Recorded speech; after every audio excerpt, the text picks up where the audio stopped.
बिस्मिल्लाहिर्रहमानिर्रहीम। अस्सलाम वालेकुम।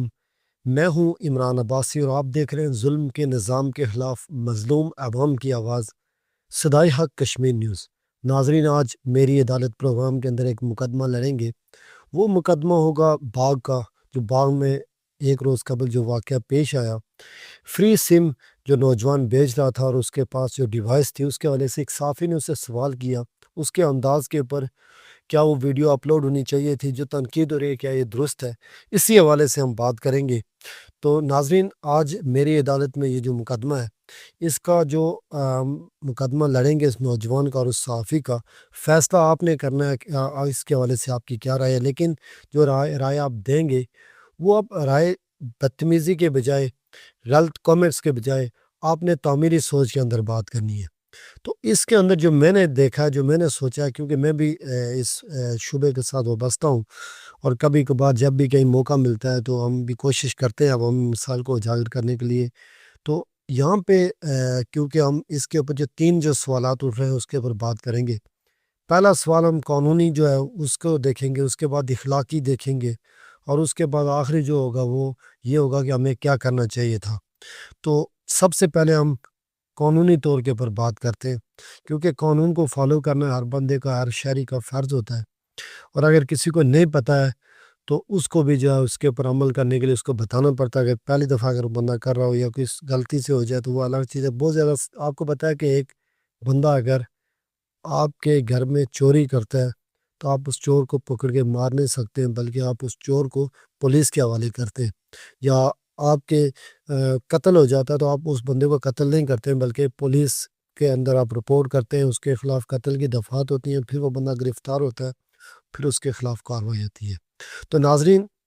जो बाग में वाक़या पेश आया, ये जो वाक़या हमारे मुआशरे के अंदर एक बहुत ज़्यादा जो है वो ये ख़बर जो है वो जंगल की आग की तरह फैल गया और सोशल मीडिया पे कुछ लोग तो मैं समझता हूँ शायद इसके ऊपर अफ़सरदा भी होंगे, लेकिन कुछ लोगों ने कोशिश की है कि लाइक और कमेंट भी हमें खूब मिले, क्योंकि जब भी कोई चीज़ वायरल होती है तो उसके अंदर लोग अपना जो बहती गंगा में हाथ धोने की कोशिश करते हैं, वो कोशिश करते हैं कि हमें कुछ ना कुछ लाइक मिल जाए, व्यूज़ मिल जाए, और इस हिसाब से वो तनकीद भी करते हैं। और जब जिस जगह वो देखते हैं जिस तरफ पानी का बहाव है, उसी तरफ बह जाते हैं। ये नहीं सोचते हैं कि आया इसके ऊपर हमें कोई अपनी राय भी देनी चाहिए, बल्कि बस एक ही तरफ जो है वो बहाव चला जाता है। तो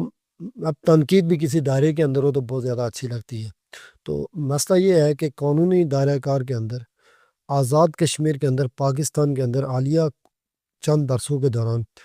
जो सिमें थी, जो डिवाइसें थी बायोमेट्रिक डिवाइसों से कबल,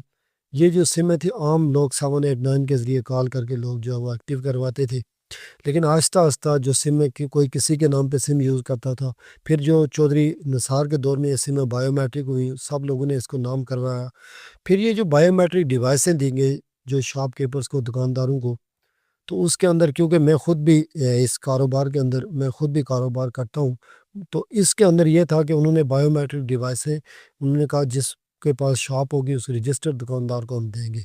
लेकिन क्योंकि फ्रेंचाइज़ वालों की आपको पता है, उनको कमीशन का चक्कर होता है, उनको टारगेट होते हैं, वो टारगेट पूरे करने के लिए उन्हें फिर वो फ्री सिमें भी देते हैं, लड़के भी बाज़ जो है वो रख लेते हैं, आगे-पीछे मार्केट गाँव के अंदर भेजते हैं। लेकिन उसके अंदर एक जो मसला पेश आया वो ये था कि इसी के अंदर जो है वो लोगों के फिंगरप्रिंट चोरी हुए। तो फिंगरप्रिंट चोरी होने की वजह से लोगों की जो जो उनकी कीमती जो अकाउंट्स के अंदर जो उनकी मालूमात थी वो चुराई गई, उनके अकाउंट हैक किए गए। इसके अलावा उनकी जो सादा लो लोग थे, उनकी जो सिम है, उनको उन्होंने ये किया कि उन सिमों का जो है उनको बंद सिमें दे दी, वैसे एमज़ी पकड़ा दी, और जो सिम नाम पे थी वो गैर कानूनी तौर पे महंगे दामों फ़रोख्त की ब्लैक के अंदर। तो ये इस हवाले से ये आपको मैं बताना चाहता हूँ कि आप सऊदी अरब में भी होगी इजाज़त, बहुत लोग कहते हैं, लेकिन ये मैं आपको बता रहा हूँ कि ये चीज़ गैर कानूनी है। कहीं घूम के बेचना या बाज़ार में बाज़ार में रेहड़ी के ऊपर सिम बेचना, ये बिल्कुल मुकम्मल पाबंदी है। ये आपको नहीं पता तो आप पीटीए की जाके वेबसाइट पे चेक कर सकते हैं, पाकिस्तान के अंदर आप मालूमात कर सकते हैं, ये बिल्कुल पाबंदी है। हाँ, अलबत्ता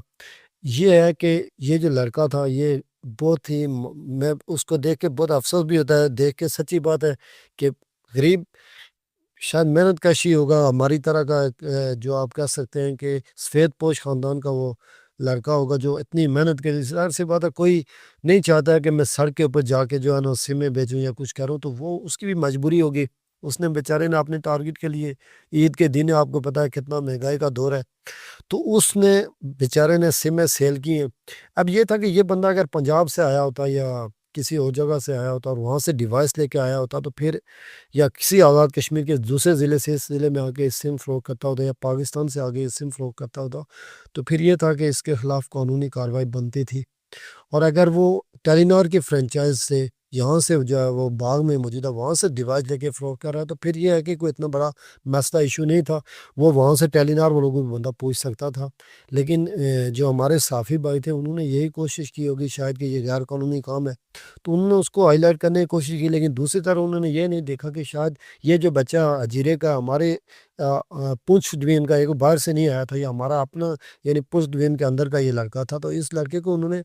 جس طرح سے وہ بہت شریف نفس اور اس طرح لگتا نہیں تھا فراڈی چکری، تو وہ خواتین کو اس نے سمیں دی ہیں۔ لیکن میں اس سے اختلاف کر سکتا ہوں، آپ کا شاید نہ ہو، لیکن میرا اختلاف ہے کہ اس طرح سڑک کے اوپر خواتین کو سمیں دینا ویسے کسی صورت بھی درست نہیں ہے، لیکن وہ بیچارہ اپنے روزی کے لیے وہ لگا ہوا تھا۔ تو میرے خیال میں تھوڑا سا ہمارے جرنلسٹ بھائی ہیں ان کو چاہیے تھا کہ اس کو تھوڑا سا اخلاقی طور کے اندر وہ اس بات کو اس کو سمجھاتے اور فرنچائز والے سے رابطہ کرتے، یا کوئی اس کی وہ جھوٹ بولتا تھا تو پھر اس کے خلاف جو ہے کارروائی بھی کروا لیتے یا کہیں اور سے آگے۔ لیکن یہ تھا جب اس نے بتا دیا تھا یہاں پہ بات ختم ہو جانی تھی، لیکن یہاں پہ ہمارے جو لوگ ہیں ان لوگوں نے بھی فیصلہ سنانا شروع کر دیا، اور انہوں نے کہا یہ دیکھیں جی یہ صحافی اس طرح کا یہ ہے وہ ہے۔ آپ دیکھیں اس بندے نے جو یہ بندہ ہمارا میں تو اس بندے کے ساتھ ملا بھی نہیں ہوں، یہ اویس جن کا نام ہے، اور یہ بندہ ایکشن کمیٹی کے پروگراموں جہاں کے بھی ظلم زیادتی ہوتی ہے یہ بندہ وہاں پہ پہنچتا ہے اور اس کی کوریج بھی کرتا ہے۔ تو یہ پہلی دفعہ اس سے یہ بندے سے مسٹیک ہوئی ہے، اور یہ ایک حساب سے نہیں بھی مسٹیک ہے، ایک حساب سے اخلاقی طور پہ ہے بھی، کیونکہ اس کی وجہ یہ ہے کہ اخلاقی طور کے اوپر ہم کیونکہ ایک جگہ کے رہنے والے لوگ ہیں تو ہم اس کو مل بیٹھ کے ہر چیز ویڈیو کے اندر کیمرے کے اوپر بنا کے اس کو اپلوڈ کر دینا درست نہیں ہے، میں کبھی بھی اس کے اوپر یقین نہیں کرتا ہوں۔ تو یہ جو ویڈیو ہے تو اس کے بعد ان کا موقف تو نہیں آ سکا، میں نے کوشش کی تھی ان سے رابطہ کرنے کی لیکن شاید آپ تک موقف پہنچاتے، لیکن میرا جو موقف تھا وہ یہ تھا۔ تو اس میں یہ ہے کہ اگر آپ قانونی پروسیس کے اندر جائیں تو یہ اس کے خلاف کارروائی بنتی ہے اس بچے کے خلاف قانونی پروسیس کے اندر، کیونکہ یہ غیر قانونی انلیگل ہے، کیونکہ وہ اس طرح سے کوئی جگہ بنی ہوئی نہیں تھی، کیبل نہیں تھا، کوئی مسئلہ نہیں تھا۔ لیکن اگر اخلاقی طور پہ جائیں تو یہ انتہائی جو ہے نا افسوسناک بات ہے کہ ہم کسی شریف النفس کسی جو ہے سفید پوش آدمی کی ویڈیو اس طرح اپلوڈ کر دیں، یہ بھی تھوڑا سا خیال مناسب ہے۔ بہت سارے تگڑے اس طرح کے کرائم ہوتے ہیں، تگڑے جو آپ کہہ سکتے ہیں گروپ ہیں ان کے خلاف بھی ہم بات کر سکتے ہیں، ان کو بھی ہم اچھال سکتے ہیں، لیکن اس طرح کے جو محنت کش لوگ ہوتے ہیں ہم سب کو چاہیے کہ ان کی ہم داد رسی کریں، ان کا خیال رکھیں۔ دیکھیں یہ وقت کسی پہ بھی اوپر آ سکتا ہے، تو آپ کی اس کے اوپر کیا رائے ہے مجھے ضرور آپ بتائیے گا۔ تو میری تو یہی رائے ہے کہ یہ ویڈیو اپلوڈ نہیں ہونی چاہیے تھی، اور اس کے اوپر یہ تھا کہ آپ مل بیٹھ کے بھی مسئلہ حل ہو سکتا تھا، لیکن کیونکہ یہ ہو گیا اب تو میں یہ اپیل کروں گا آپ تمام دوستوں سے کہ آپ جو اویس بھائی ہیں ان کو آپ اسپیشلی طور کے اوپر ان کو آپ کوشش کریں کہ یہاں پہ ان کو معاف کر دیں، اور ان کا یہ جو رویہ ہے شاید انہوں نے جان بوجھ کے نہیں کیا ہوگا، اگر کیا ہے تو پھر وہ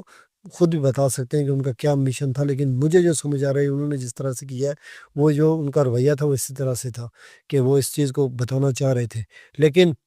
میں یہ سمجھتا ہوں کہ یہ حجیرہ کا جو ہمارا بھائی ہے ہم سب کشمیری ہیں، میں سچی بات ہے کہ اس کے اوپر اس طرح سے تنقید نہیں کر سکتا ہوں، کیونکہ ہم لوگ بڑی مشکل سے ہم کشمیری ایک ہوئے ہیں۔ آج پھر ہم اگر ڈویژن کی سطح کے اوپر، ضلع کی سطح کے اوپر، علاقے کی سطح کے اوپر تقسیم ہو جائیں تو میرے خیال میں ہم سے زیادہ بدقسمتی کسی کی نہیں ہے، اور میں بہت مشکل سے جو ہے نا یہ اس طرح کی باتوں کے اوپر جہاں پہ کہیں تقسیم کا کوئی مسئلہ ہو تو میں نہیں کوشش کرتا ہوں کہ اس کو درگزر کر دیں، اگنور کر دیں۔ تو امید ہے کہ آپ بھی ہماری جو کمنٹس باکس میں اپنا فیصلہ سنائیں گے۔ میں نے تو آپ کو اپنا جو پوائنٹ آف ویو تھا دے دیا ہے، مجھے اس کے لیے اجازت دیجیے، اللہ نگہبان۔